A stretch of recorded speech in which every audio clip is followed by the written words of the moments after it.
Hello guys, നിങ്ങൾ വിചാരിക്കും എന്താ ഞാൻ ഇത്ര ശോകത്തെന്ന്. ശോകത്ത് തന്നെയാണ്. കാരണം എന്താ വെച്ചാൽ എൻ്റെ നല്ല ചന്തമുള്ളൊരു ചാമ്പയ്ക്ക മരമായിരുന്നു. അതിലുണ്ടാകുന്നതേ ആകെ കുറച്ച് കുറച്ച് ചാമ്പയ്ക്ക. പക്ഷേ ഈ കിളികൾക്ക് നമ്മൾ ആവശ്യത്തിന് കൊടുക്കുന്നുണ്ട്. പക്ഷെ അവർക്ക് പോരാത്തതിന് ഒരു കൊത്തു കൊത്തുക നിലത്തിടുക, ഒരു കൊത്തു കൊത്തുക നിലത്തിടുക. ഇവർക്ക് ഇതെന്ത് വേണമെങ്കിൽ ഒരു കളിയാണോ? നിലത്ത് മുഴുവൻ ചാമ്പയ്ക്കായിരുന്നു. ഇതുമല്ല, ഇതിലും കൂടുതൽ ചാമ്പയ്ക്ക ഉണ്ടായിരുന്നു. പക്ഷെ അവരോടുള്ള ആ സ്നേഹം കാരണം ഞാൻ പോയി രാവിലെ തന്നെ അത് ഫുള്ളും വരച്ചങ്ങ് ചട്ടിയിലാക്കി കേട്ടോ.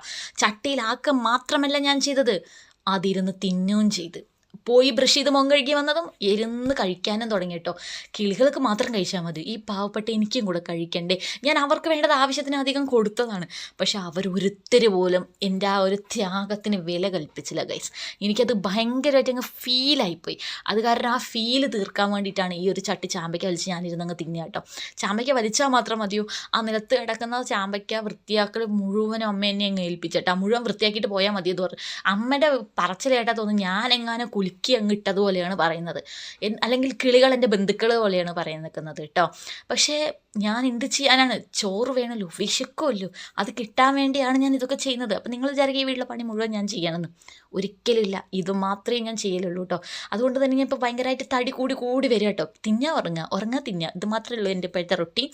അപ്പം നമ്മുടെ ഇന്നത്തെ എൻ്റെ കഷ്ടപ്പാടൊക്കെ നിങ്ങൾക്ക് ഇഷ്ടമായെന്ന് ഞാൻ വിചാരിക്കുന്നു. അപ്പം ഇന്നത്തെ വീഡിയോ ഇത്രയേ ഉള്ളൂ ഗൈസ്. ബൈ.